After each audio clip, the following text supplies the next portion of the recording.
Jangan-jangan memang itu betul tanah bekas Eigendom nomor 1278 misalkan, tetapi oleh BPN itu dianggap tanah negara, yang kemudian ada pihak developer mengajukan hak guna bangunan dan disetujui.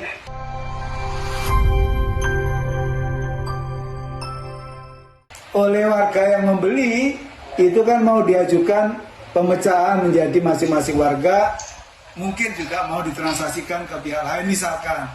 Maka menurut saya dipastikan dulu seharusnya siapa yang mempunyai hak untuk mengajukan proses misalkan tadi untuk mengajukan hak guna bangunan. Apakah betul bahwa itu adalah Pertamina ataukah sebenarnya itu juga developer punya hak gitu.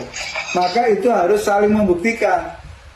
Karena apa? Karena menurut saya ketika BPN itu mengeluarkan SHGP terhadap developer, tentu menurut saya ada proses syarat dan prosedur yang harus dipenuhi gitu. Tetapi di sisi lain kenapa baru sekarang kemudian itu menjadi diblokir gitu.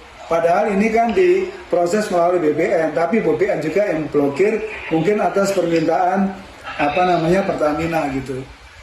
Itu satu. Yang kedua, kalau memang betul mau ada proses mediasi, misalkan dengan mediatornya BPN, menurut saya bagus juga. Tapi harus saling membuktikan klaim pihak Pertamina, tapi di sisi lain, apakah memang proses pemberian hak kepada developer itu melalui proses yang benar menurut hukum?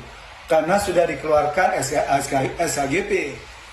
Atau di sisi lain, dia bisa menggugat ke PT UN, Peradilan Tata Usaha Negara, bahwa penerbitan SHGP yang dikeluarkan oleh BPN yang diberikan kepada developer misalkan itu tidak tepat begitu. Kenapa? Karena sekarang kan dikuasai oleh developer, dikuasai oleh masyarakat kan, oleh warga kan. Sementara itu tidak dikuasai oleh Pertamina.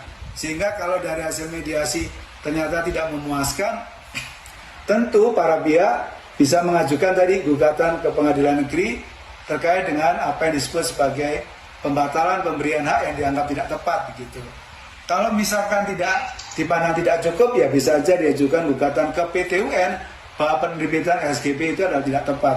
Jadi tentu pengadilan lah yang menurut saya punya kewenangan untuk menguji, memeriksa dan memutus sebenarnya siapa pihak yang lebih tepat diberikan SHGP terhadap ex Eigendom Fairfounding 1278.